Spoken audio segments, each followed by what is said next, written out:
Hey, this is Nuworld Tarot, and I'm Queen. I'm here because it's so strange sometimes the way things happen. But I did a live stream earlier with Cynthia G, and we were talking about how basically there is a guy who basically got on Themis's podcast and was talking about how a woman having a house was a problem for him. And we ended up doing a live stream discussion on that. But interestingly enough, I was scrolling through my YouTube and I came up with a very interesting conversation that Jordan Peterson had about strength and the type of things, the only thing that can set one free. And I think that in the Black community, there's a lot of talk of freedom. There's a lot of talk of rulership and, all these other things that Black people say that they want. And I just want to bring this forward because it triggered me when I heard him talking about this, because a young lady came up on Cynthia G's panel and made some very interesting comments that kind of triggered both of us. And we were trying to get through to her, but weren't able to, as we're starting to see it happens quite often. But I'm going to share this conversation with you guys. And of course, I'm going to give my input on this conversation. So if that's not something that you like, then, this is probably not the video for you. But if you're new here and you like the content, please subscribe to the channel. And please don't forget to hit the thumbs up button. Don't forget to hit the notification bell so you'll know every time that I come on and post something for you guys to listen to. All right, let's get into this. Of course, we start off with a commercial. I'm a subscribe to the commercial-free one. My bad, y'all. I'm sorry. It's not a good idea to say things that you know not to be true. And I would say, by the way, as a practical issue, it's also a worse idea to write things that you don't think are true. Because, your mind is organized at the highest level of abstraction in language. And it's important that your mind is organized, because if you're not organized, then you're disorganized, and then things don't go well for you in the world, just like they don't go well for anything that's disorganized. And so you have to be very careful with what you say and what you write, writing especially, because it's focused speaking, it's focused speech, right? It takes more intense thinking. So in some sense, writing is even deeper than speaking. But you don't want to speak things that you believe to be untrue, and you certainly don't want to write them, because that... Now, the reason I got triggered, for those of you who was there on Cynthia G's panel, is because there is a narrative that goes on within the Black community, and I don't understand why this happens, but for some reason, it's almost like certain people have to be in a state of delusion in order for them to say some of the things that they say. And then they think that because they talk louder than you, or because they interrupt you in the middle of your sentence, or because they have more bass in their voice, then that means that their point is something that's being made. But when you challenge the words that are coming out of these people's mouths, a lot of times you end up with silence, or you end up with a lot of gaslighting, or you end up with them saying that certain things don't matter, that a lot of times they bring to the forefront of the conversation. So I was a little bit triggered when I heard this by Jordan Peterson. I just was like, oh my God, this just happened. So anyways, pay attention.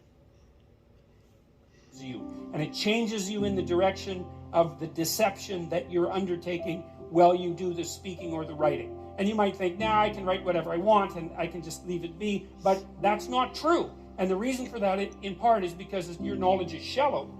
And so if you take rather shallow knowledge and then you write something detailed that's false, you end up convincing yourself in all sorts of ways that you don't even notice that what you wrote that was a lie was true. And then you're stuck with that. And it's not stuck with it psychologically exactly, although it's also that. It's stuck with it neurologically. Because when you learn things and you make new connections, you change the structure of your brain. And then that's that.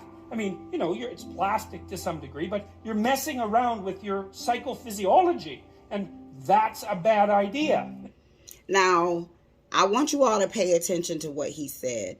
When you write things down that are not true, okay? So let's say, for example, you read a text, you read some ancient information of what someone believes, or you write, let's say, a prayer petition, since this is a tarot channel, right? And in your prayer petition, you're writing things that aren't realistic. It literally changes the function of your mind. So it changes the way that you think, the way that you perceive, the way that you see things, almost as if you're under some sort of a spell. You're casting a spell onto your own self. The delusion that you're experiencing, it's coming from you. A lot of you have been reading things that are false. A lot of you have been writing things that are false. A lot of you are not being realistic in your thought processes because you're changing the way your brain functions and receives information by the things that you're processing. You're literally creating and casting spells onto your own self. This is what he's saying in a spiritual sense. And forgive my eyes, y'all. I tried to do my makeup. I'm not good at it, as y'all can see. It probably look crazy.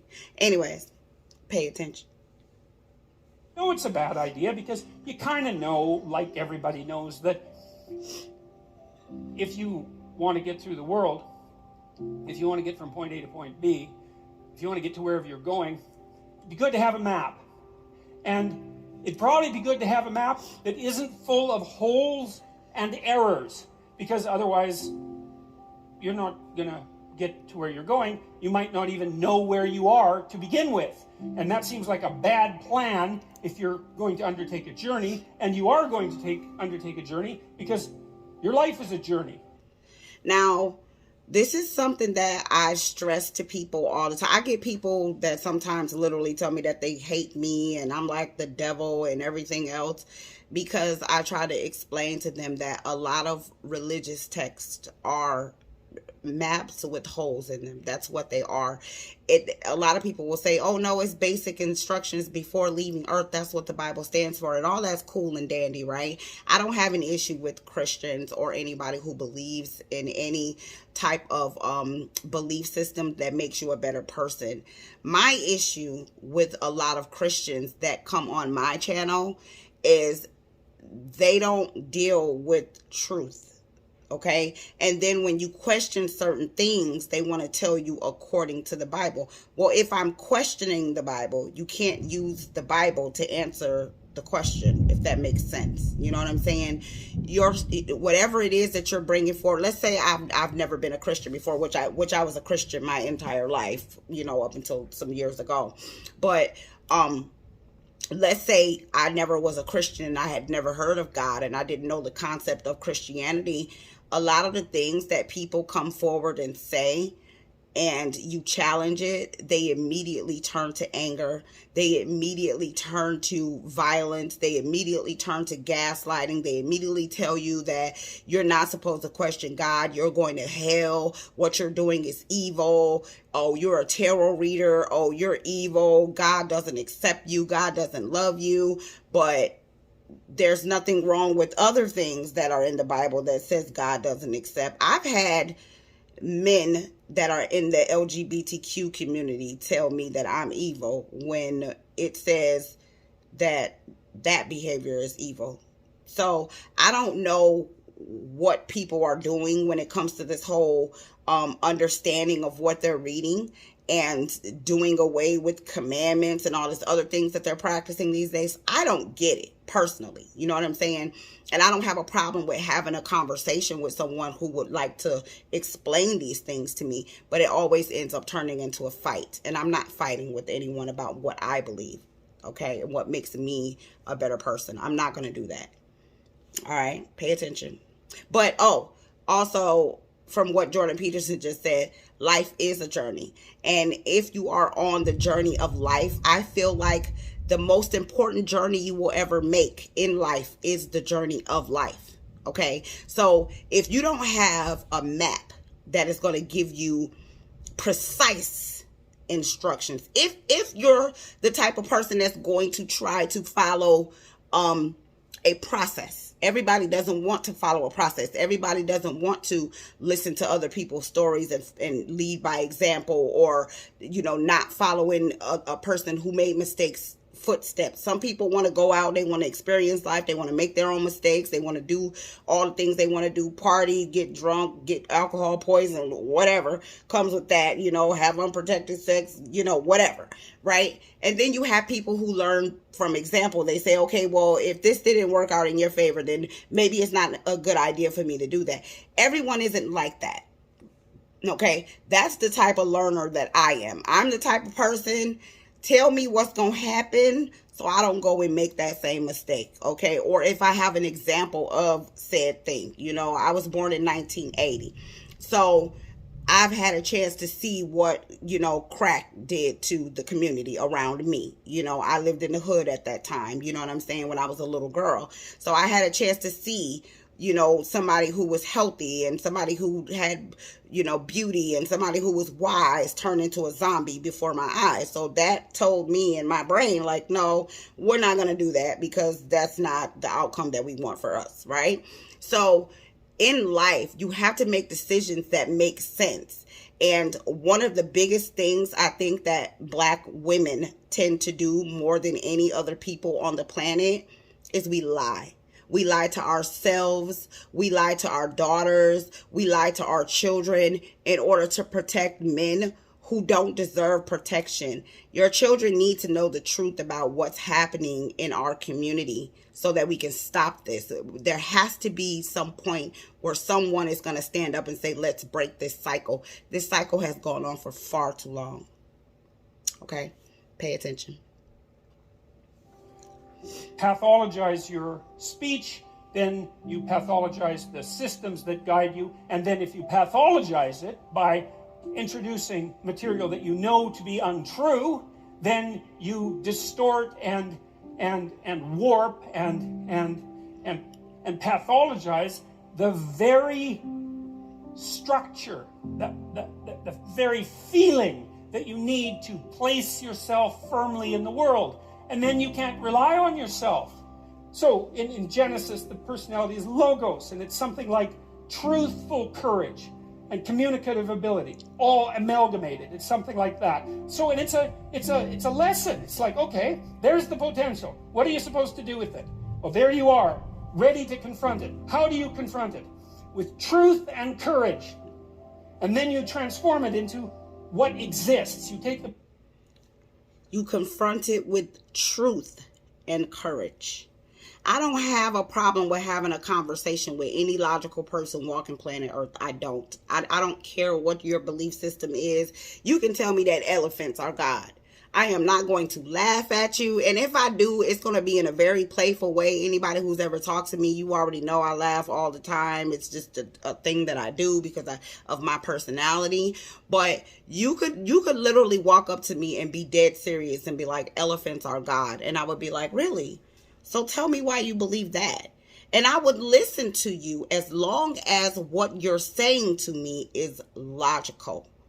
Okay, when you start making me question, if you say some shit to me like, well, elephants fly, I'm going to question that, because I've never seen an elephant fly, and I've never heard of an elephant flying, and I've never heard anyone else proclaim that elephants fly.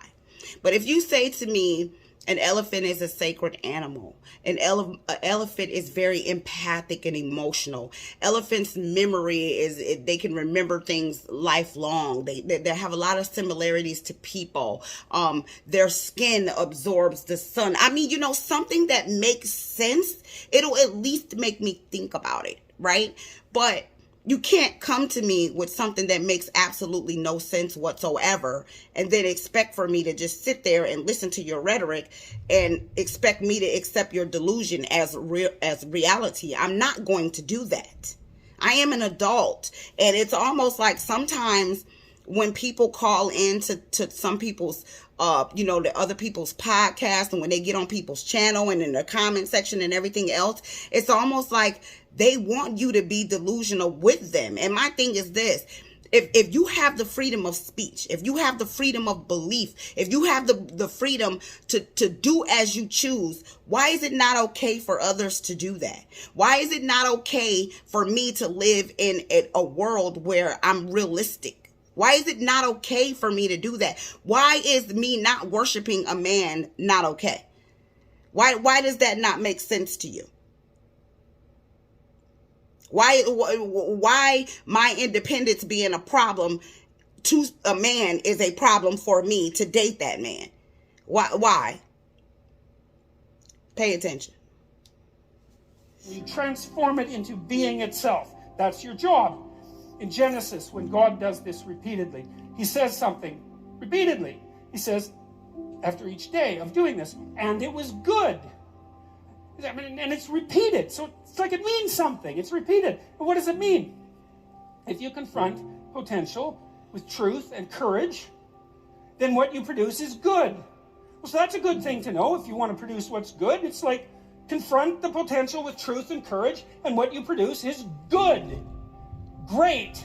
So that's a nice thing to know. It's a fundamental ethical axiom, and it's sort of predicated on faith. It's not easy to be courageous, and it's not easy to tell the truth. Now, let me just say this to black women, okay? I sympathize with the plight. I get it, right? It's a really hard thing to watch black men in the position that they're in and not be sympathetic when we all share the same plight, right? I get it. We're all under the same oppression. I think women a little bit more because the laws still lean in the favor towards men. But it's a very, very difficult thing to watch and look at our community and see how unsafe it is and turn our television sets on every day and see a woman being toe tagged and seeing children being toe tagged and seeing things happening in our community that is just really creepy, right? I get it. But at some point in all of this, we have to stop and we have to say, okay, this thing is real. This thing is happening. It has happened.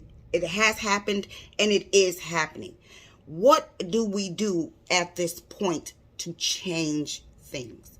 How can I break the cycle? How can I stop my daughters from being unsafe in the streets? How do I stop my sons from running into gangs? How do I stop my grandchildren from being victims of violence?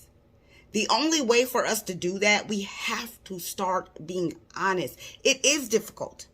It is, because it's almost like us being honest about the position that our men are in, it makes us look bad. It really does. It's a blow to our ego. It's a blow to our emotions. It's a blow to our self-esteem. It's a blow. It's a huge, gigantic blow. It's almost like your entire foundation is being shaken, right? I get it. But if we want change, everybody is a Christian, right? In that book, Christ says, the way to the Father is through me. I am the way, the truth, and the life. You have to be honest.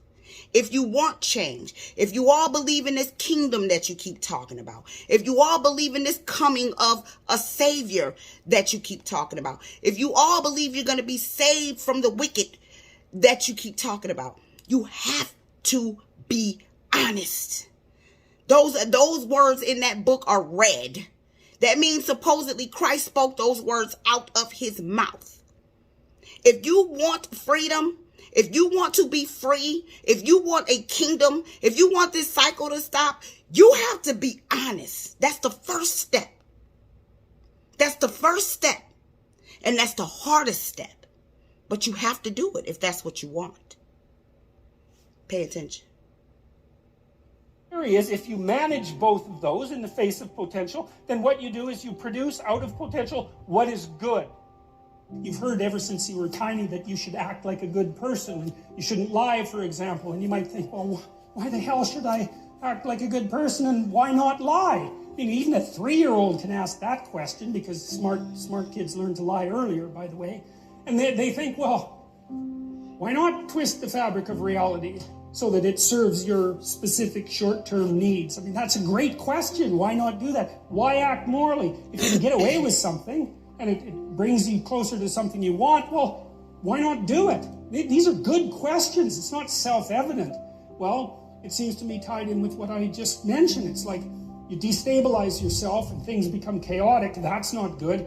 And if you don't have a noble aim, then you have nothing but shallow, trivial pleasures, and they don't sustain you. I think you have to make a decision in your life, as far as I can tell, and I think Kierkegaard knew this more clearly than anyone else I've ever read, and that is that if being is good, then an honest relationship with being also has to be good. And then if you have an honest relationship with being, then you're going to speak the truth. And then I think what you have to decide is that if you speak the truth, then what happens is good, regardless of what happens. And that's what we have to be willing to accept. If you speak the truth, whatever happens is good, regardless to whatever happens. The truth is what is going to set you free. I hear black people yelling all the time, oh, we oppressed, oh, the white man, he doing this to us, and he got his knee on our back, and he keeping us down, and we can't get nothing, and oh, we on the bottom. You want to know how to get to the top? The truth. It's the only thing that's going to set you free. It's the only thing that will set you free, black women. You have to be honest. Even when it hurts. Even when it makes you cry. Even when it gives you anxiety. Even when it gives you a headache. Even when it makes you want to rip your hair follicles out of your scalp. You must be honest. It is required of you. Especially if you believe in that Bible, especially if you are a Christian, especially if you say you really want change for black people, if you really want to save, but if you really support black men, you must be honest. And then whatever happens is good. Ain't that what God said? Amen. Pay attention. That's the rub of faith, and I think that's something that Kierkegaard wrestled with, you know. And I mean, I'm trying to think if I can provide an example about that, and easily and quickly. Well, I guess it's partly because you can live your life two ways. You can use your language to manipulate. You can use your language as a tool to get what you want. But the problem with that is that assumes that you know what you want and that you're right. And that's a problem because there's lots of things you don't know. And if you get what you want, you may find A, that you didn't really want it, and B, that you're not the person that started the journey towards that. That happens a lot to people, especially when they use their language in a manipulative way. And so the alternative seems to be, and I think this is one of the lessons, for example, that's laid out in the movie Pinocchio, which happens to be a kind of archetypal favorite of mine, is that part of the act of faith, let's say, and I wouldn't say Christian faith necessarily, I would say faith in being itself is the decision. It's like the decision that God is good. The decision is, there's no better way to bring better being into being than to speak the truth. And I do think that's echoed. I think that's a very wise observation. I think that's echoed in that first story. First of all, the act of speech, and second, the observation that the consequence was good. Nietzsche said that you could tell much about a man's character by how much truth he could tolerate, which is very interesting. You know, there's an idea in the great Western tradition that the truth is the way and the path of life, and that no one comes to the Father except through the truth. And I believe that to be the case, because I don't think that you can manifest who you are without the truth. And so I think it's literally and metaphorically truth, that the pathway to who you could be if you were completely who you were is through the truth. So let's dissect that. If you want to become one with oneself, if one wishes to become one with oneself, the way to do that is by being honest. The truth. This isn't, listen, we're not just going to talk about the Bible. Let's talk about all the religious texts. Let's talk about what Buddha wrote. Let's talk about Gandhi. Let's talk about the Quran. Let's talk about all the religious texts. They all tell you that. The only way for a person to become the actual them is they have to be honest. Listen, if you have a bad attitude, let's say you're in your first year of college and you've been at home your entire life with just your parents and your friends at school who you all grew up together, and a lot of them just excuse you because they know you and they've been around you your entire life. And you go to college and you meet all of these people that this is your first time ever meeting these people. You guys have never encountered each other in the streets or anything else. And they meet you and they say, you need to fix your attitude, girl. You need to fix. Let's say you hear this from 10 people. Are you going to be one of those people that's going to be like, oh, no, they all 10 of them just hating on me. That's all. They just mad because I'm pretty. They just mad because I'm smart. They just mad because I'm thinner than them. They just mad because all the boys like me. Or are you, let's say after the second person, third person, are you not going to be going, I wonder if there's some truth to this. Now, by the time you get to 10, you should already be watching some self-help or reading some books or something. Okay, but let's just be honest, guys. If you have a problem, have you ever watched a drug addict? Have you guys ever watched the show Intervention? Have you ever seen those addicts on there who don't think there's anything wrong with their behavior? Have you ever watched Hoarders? Have you seen people, grown adult people, break down crying because people want to clean and organize their homes? Have you seen people on Intervention fighting their family because they don't want help? This is what we're experiencing in the Black community. Black women are literally coming onto other Black women's platforms and trying to force delusion onto us. Logically thinking women who have admitted the truth about what is going on in our community, you're coming in and trying to fight us. Because we will not accept your delusion. Because we can't unsee and unlearn what we done already saw and learned already. And because you haven't come to the light, we're the problem. It's us. It's not all the thousands of Black and white and Asian women all over the planet complaining about Black men. No. It ain't, no. It's not us. It's not us, thousands, millions of women that are complaining about Black men. No, darling. You're the one that's right, and all of us are wrong. If we were to go into a court of law, and some of you Black women were to stand on the side of the person who's I don't know a whole lot about law, but the person who's bringing forth the argument, and they said, would the defendant please stand? And all of the Black women who have a complaint, all of the women everywhere who have a complaint or complaints about Black men stood up on the defendant. The judge wouldn't even need to hear the case. They will probably just award us the winning and throw your shit out. Because they'll be like, ain't no way all of these millions of people can be wrong. All lying. Why do you think R. Kelly went to jail? Why do you think Bill Cosby went to jail? There was entirely too many people with the same damn story that weren't related to each other, never talked to each other, never seen each other, never bumped into each other anywhere in life, and they all have the exact same story. The judge was like, okay, am I going to believe this one man saying he didn't do anything, or I'm going to believe these 50 people, these 50 women all saying, yes, this happened to me in Chicago, this happened to me in Florida, this happened to me in Alaska, this happened to me on Mars. Some of you Black women, It's going to have to come a time. Well, I don't know if y'all like being in broken cycles and toxic cycles, and if you don't want to break generational curses. I don't know. I'm not in y'all's brains.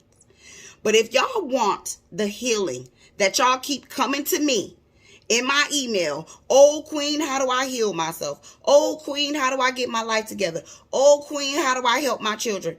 If you want that, if that's what you truly want, the very first thing I need from you is to be honest.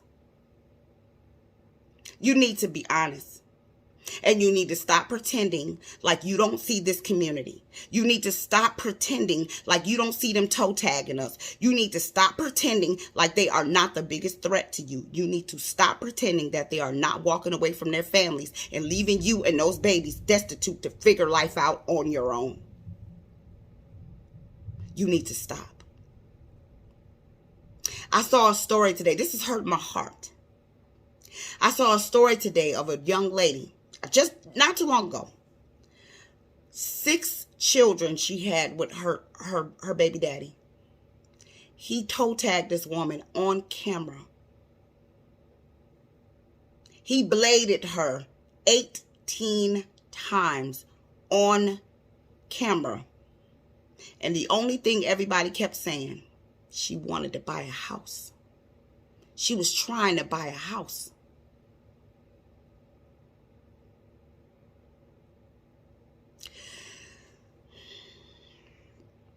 I don't think people understand sometimes how difficult it is to come on here and bring these messages to you all.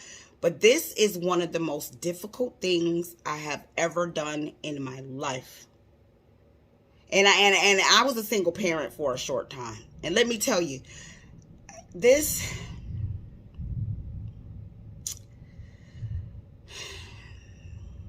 is truly hard for me. It really is. It bothers my soul. And when I have to get up here and I have to save face and I have to be strong and I have to give you all this message, because it is in your best interest to just accept the truth. And I don't know why you won't do that.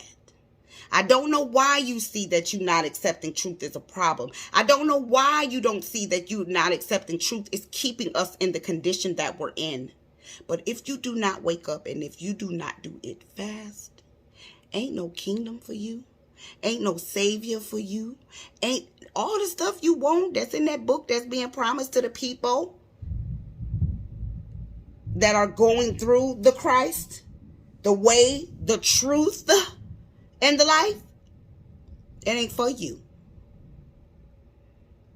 If everybody was going to do it, it wouldn't be the point of separating the wheat from the tares. It wouldn't be a point of that if everybody was going to get it. But it's high time. Black women, it is high time that we wake up and we open our eyes and we start accepting what is happening so that we can change it. Once you admit the truth to yourself, it will start to reprogram your mind and heal the cells and the blood vessels that are going on in your brain.